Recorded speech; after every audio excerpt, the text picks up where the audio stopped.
Hi everyone, I am now in Gwent, southeast Wales, just across the border from the Severn River.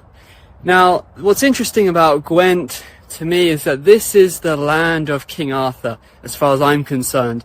So there's a location that's mentioned in a lot of Welsh sources related to Arthur, which is Cerniw. Well, there's this location, the royal court of Gelliwig, which is said to be in the region of Cerniw. Now this is commonly translated Cornwall, but I believe that Cerniw, the original Arthurian Cerniw, was this area of Gwent. Well, probably a synonym for Gwent itself, actually. Now, why do I think that? Well, one of the reasons is because in a Welsh tale called Cilch Arthur chases a monstrous boar across the south coast, well, not exactly the coast, but across the south of Wales. And at a certain point, as it's going above Glamorgan, Arthur declares that he will not let it enter Cerniw, and then he gets his men to push it down to the coast and push it into the Severn Sea.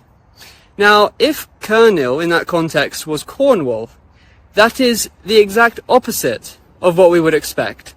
In that case, Arthur would be pushing it closer to the place that he just said he doesn't want it to go.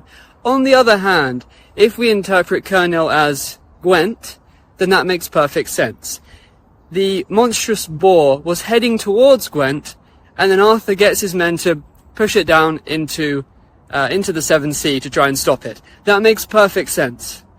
Whereas it doesn't make any sense at all if we interpret Cerniw, the Cerniw that Arthur was worried about, as being Cornwall, because he's actually pushing it closer to that location.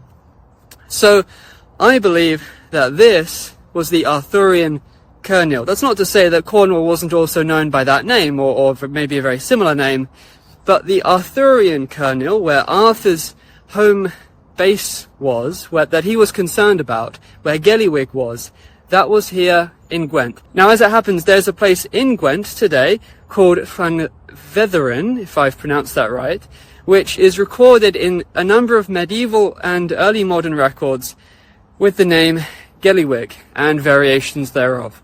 So that, I believe, was the real original Arthurian Gelliwig.